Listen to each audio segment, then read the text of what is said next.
You're listening to WICR, Iona College Radio. Welcome back for our fourth and final segment of the day of The Rock is On. I am your host, The Rock.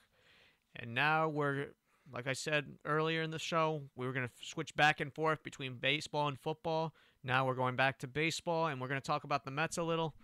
Now the Mets, they control their own destiny. They have a 1.5 game lead over the Giants and 2.5 game lead over the Cardinals.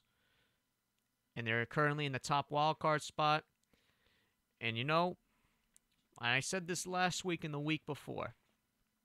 Despite what the Mets had gone through, with all the injuries, losing 3/5 of your starting pitching, losing, losing key components in your infield, with like David Wright, like Lucas Duda for most of the year, or for the whole year, because Duda came back a few days ago, believe it or not.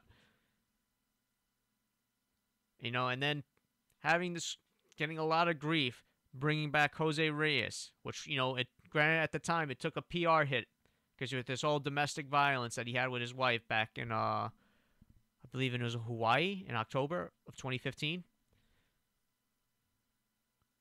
And all the boneheaded decisions Terry Collins made. You got to think, if this team winds up hosting the wild card game, and I think they are, because I think they'll take care of business against the Phillies, and they don't have to pitch Syndergaard. Hopefully they don't pitch Syndergaard or Tor, wherever you refer to him as, and that he pitches that wild card game, which I think it's probably going to be the Giants, and it's against Bumgarner, which will be one hell of a matchup.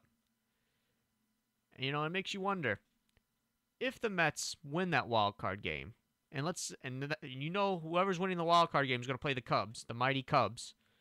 If they win the wild card game, and let's say they get torched by the Cubs, did they have a successful season? Now, what I've just said previously, despite what all they had to go through, despite not having most of their key players or having all their key players hurt, which includes, the phenomenal starting pitching or starting rotation, you figured, yeah, it was a success. It's not where you want to be. Now, granted, it's a step below from what you accomplished last year because, the Mets were in the World Series last year and they were the National League champions.